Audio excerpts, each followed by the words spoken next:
Good morning, 11th class. So, we'll be starting with theme 6, the three orders. Now, basically, if we keep the background in our mind, कि इससे पहले क्या हुआ था, we have seen that there were many political changes that were basically occurring in the Western Europe between 19th and 16th century. तो सिर्फ political नहीं, social और economical changes भी हो रहे थे. Now after the fall of the Roman Empire basically क्या हुआ, बहुत सारे जो जर्मेनिक ट्राइब्स और जर्मेनिक पीपल है, कहाँ से, ईस्टर्न और सेंट्रल यूरोप से, उन्होंने बहुत सारी यूरोपियन एरियाज को अपने अंडर कर लिया था. Specifically which ones, Italy, Spain and France. तो हम अब देखेंगे कि ये because there are so many you can say conflict and war kind of thing occurring in the European area, तो इसके कारण क्या मेजर चेंज आया है, उसके पीछे का reason and how everything is linked. And we will not obviously basically study only the political thing, we will study the social and the economic and the cultural aspect as well. So before moving on, we should also understand कि हम basically अब पढ़ रहे हैं medieval era. तो medieval era होता क्या, अगर हम यूरोपियन टर्म्स में obviously ये जो हम चैप्टर पढ़ रहे हैं basically 5th से 15th सेंचुरी के बीच का जो टाइम पीरियड है उसको हम बोलते हैं medieval era.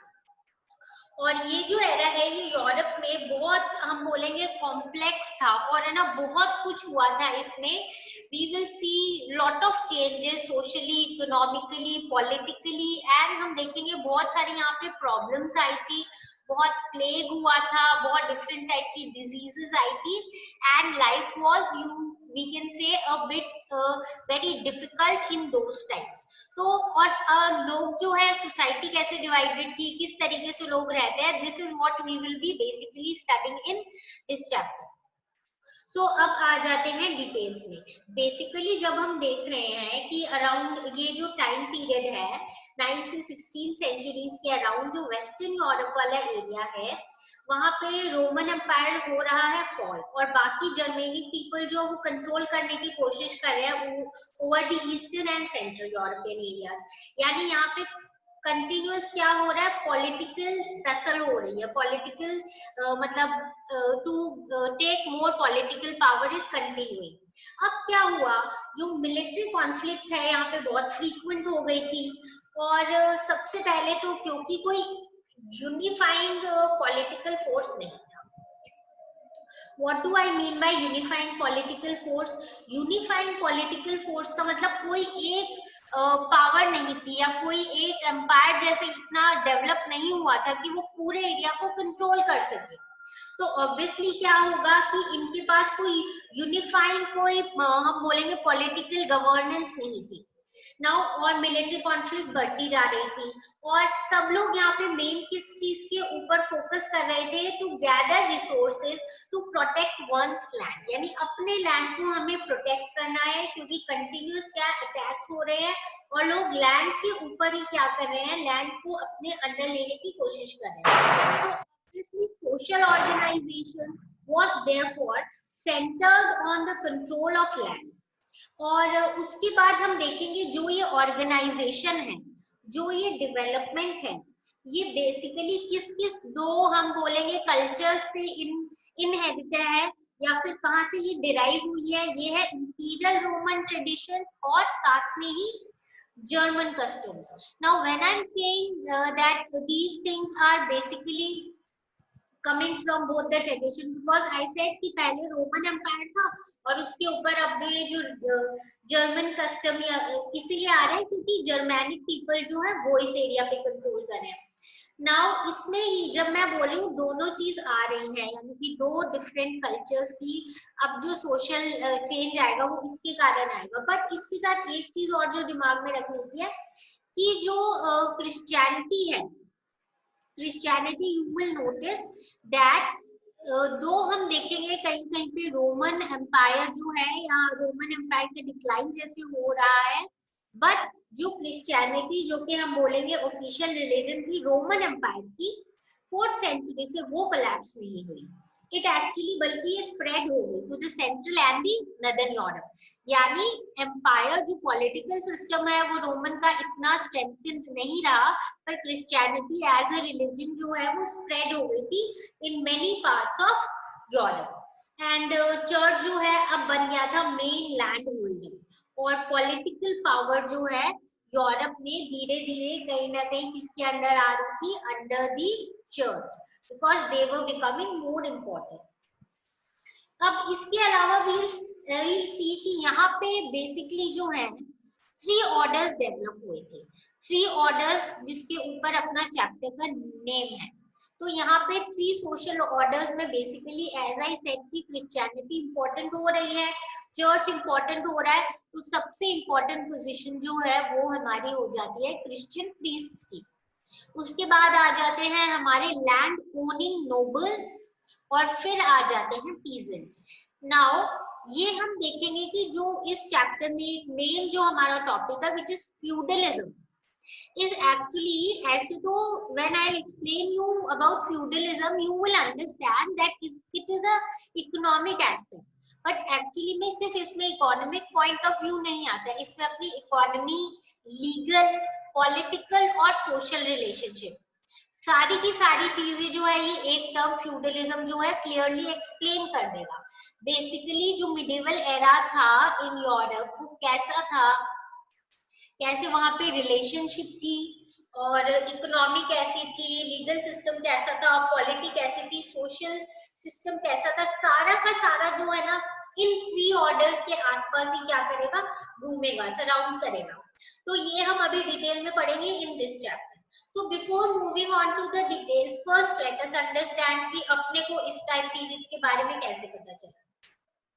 इस टाइम पीरियड के बारे में अपने पास बहुत सारी इंफॉर्मेशन है। बेसिकली अगर देखिए ओवर लास्ट 100 इयर्स जो यूरोपियन हिस्टोरियंस है उन्होंने बहुत ज्यादा काम किया है, इवन विलेजेस वगैरह में जाके कि मिडिवल पीरियड के बारे में ज्यादा पता कर सके, ठीक है। और हमें बहुत सारे डॉक्यूमेंट्स मिले भी हैं, बेसिकली डॉक्यूमेंट्स के फॉर्म में, इंस्क्रिप्शंस के फॉर्म में, and how are they helpful to us, that is what we will understand in this part.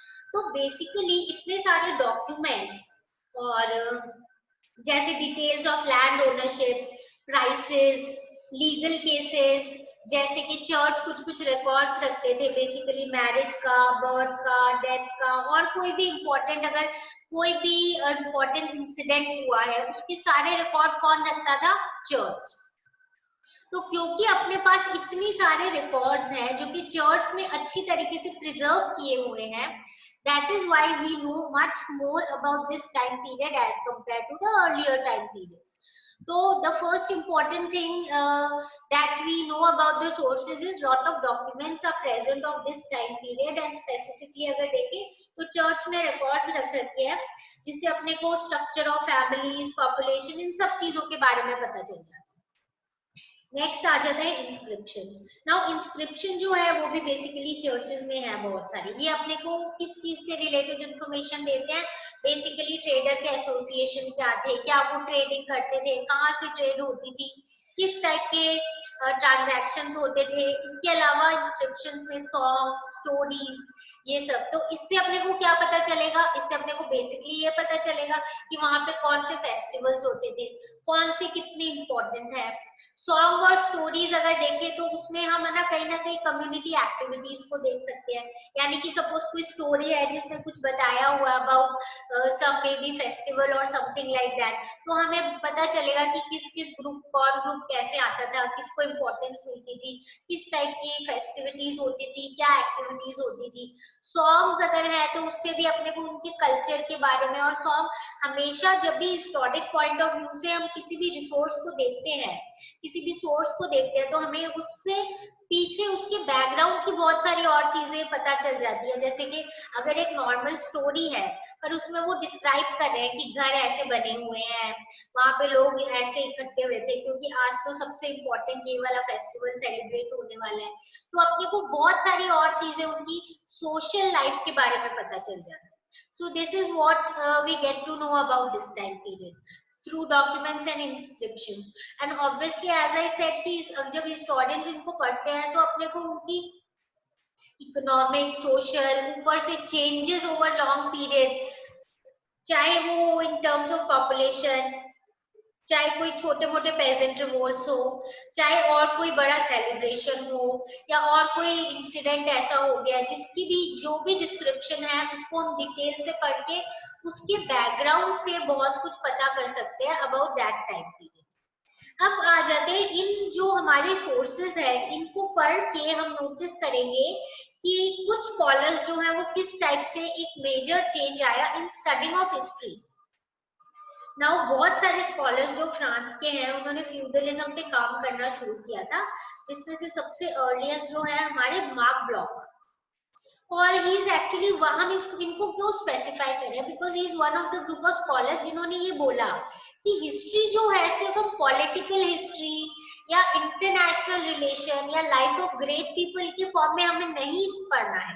You understand, you may be knowing कि पहले क्या है, सिर्फ राजा के बारे में, बड़े बड़े एम्परर के बारे में, या बड़े बड़े जो मतलब great people in terms of may be political power, या और किसी स्पेशल इंसिडेंट के लिए कोई बहुत बड़ा जो ह्यूमन बीइंग है या उन पीपल का ही डिस्क्रिप्शन नहीं, या पॉलिटिकल हिस्ट्री नहीं कि भाई इनकी और इनकी लड़ाई हुई है, ये राजा है इसके बाद वो एम्परर है, या इंटरनेशनल रिलेशन नहीं होता।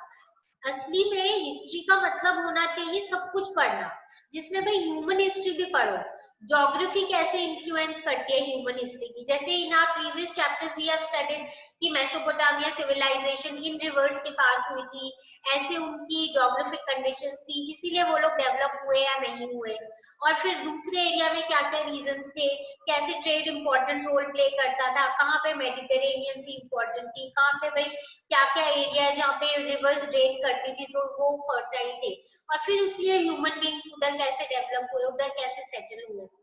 ये चीज तो जरूरी है, और इसके अलावा सबसे ज्यादा और क्या जरूरी है, कॉमन लोग जो है उनका क्या बिहेवियर है, क्या एटीट्यूड है, वो कैसे सिचुएशंस को डील करते हैं, उनके बारे में भी अपने को पढ़ना चाहिए। Then only the study of history will be complete. History cannot be complete only by studying few great emperors or few political activities. We have to study the history of each and every individual, especially common people कैसे रहते थे, क्या उनकी lifestyle थी, क्या problems थी, किस तरीके से they had different kind of cultures and their belief, ये सारी चीजें भी पढ़ना जरूरी है। तो in his book which is feudal about feudal society, he has basically written about Europe, और जिसमें भी हम स्पेसिफिकली अगर बोले तो फ्रांस से रिलेटेड उन्होंने 900 to 1300 टाइम पीरियड के बीच की वहां की सोसाइटी के बारे में बताया है, मेनली फ्यूडलिज्म से रिलेटेड, कैसे सोशल रिलेशन थे, क्या हायरार्की थी, मतलब कौन अपर सोशल स्टेचर जो होता है, सोशल स्टेटस के हिसाब से कौन ऊपर है, सेकंड कौन है, थर्ड कौन है, लैंड मैनेजमेंट कैसे होता था, मेन कल्चर क्या था, ये सारी चीजों के बारे में ही has written in his work. And he was actually doing lot of more work, but actually he was shot by Nazis during the Second World War. So because of which he died, and obviously still जितना भी उन्होंने काम किया is of great importance to us, and gives us lot of information about the time period. And this time, by this time period, I mean the medieval era of the European, you can say, continent and the areas. Now let us start the main topic of this main topic of you can say this chapter, and basically this is feudalism. Now as I said, feudalism is basically about that how the you can say the as I said कि feudalism को हम सिर्फ ये नहीं बोलेंगे कि इसको अपना इकोनॉमिक पॉइंट ऑफ व्यू से नहीं पढ़ेंगे, इसको हम पढ़ेंगे basically with the point of view of social, economic, legal and political structure. That means every kind of structure. Okay, now to be more specific, अपने इसमें आगे बढ़ने से पहले अपने को सबसे पहले समझ लेते हैं लिटरल मीनिंग क्या बेसिकली। जो ये टर्म फ्यूड है ये जर्मन वर्ड से आया है, and this means basically a piece of land. ठीक है, now piece of land basically it refers to land के ऊपर हम देखेंगे कि सब कुछ सर्कुलेट कर रहा है अराउंड।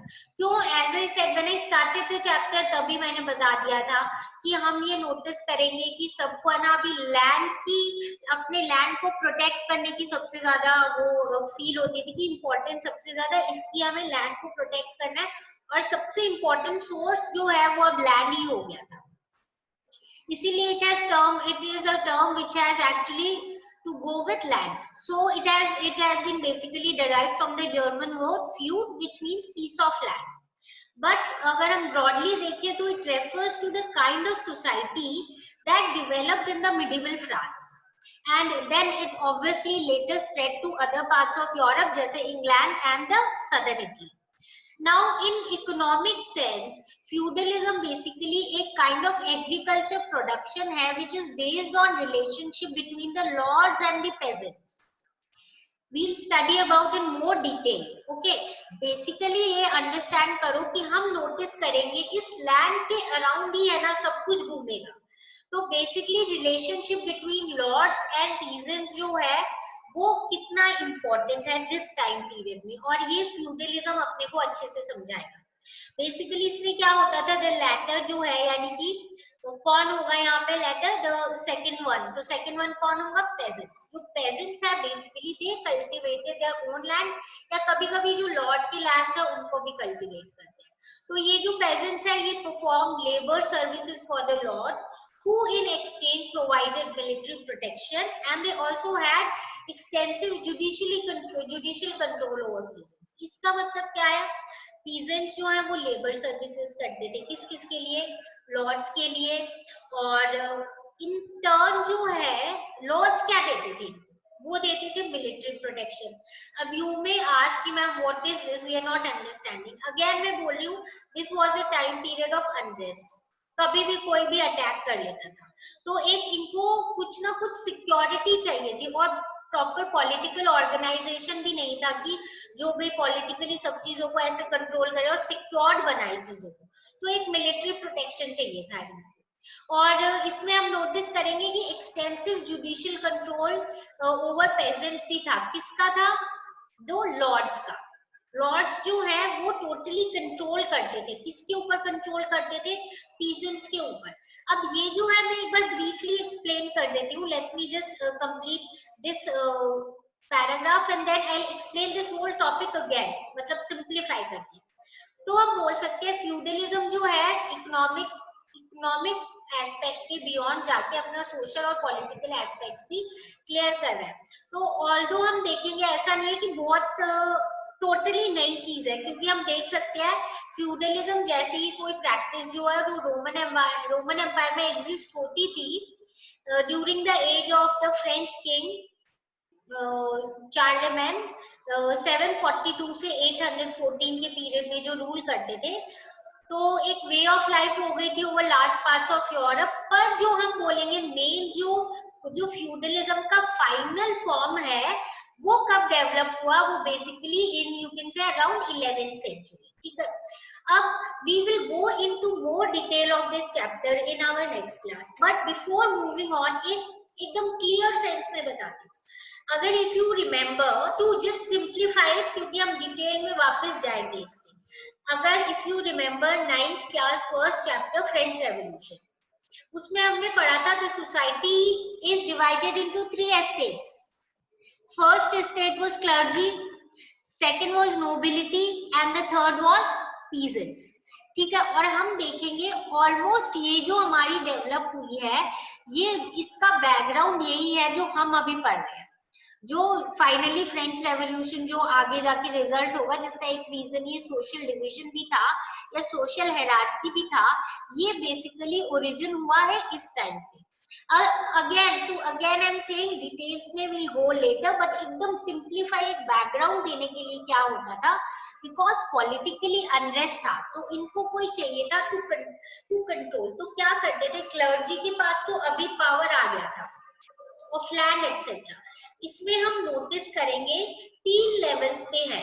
क्लर्जी, नोबल्स एंड उसके बाद पीजेंट्स। तो इसका जो सिस्टम है, अब एक बार फ्रांस, ये तो फाइनल जब बाद में डेवलप हुआ था, इससे पहले क्या सिस्टम था, हम नोटिस करेंगे जो मेन लॉर्ड्स या मेन जो हेड होते थे, वो लोग क्या करते थे, वो लोग इनको देते थे, बेसिकली जो पीजेंट्स है उनको काम करने के लिए या तो लैंड देते थे, और फिर उनको बोलते थे कि ऑब्वियसली हम आपको इसके बदले में क्या देंगे, मिलिट्री प्रोटेक्शन देंगे।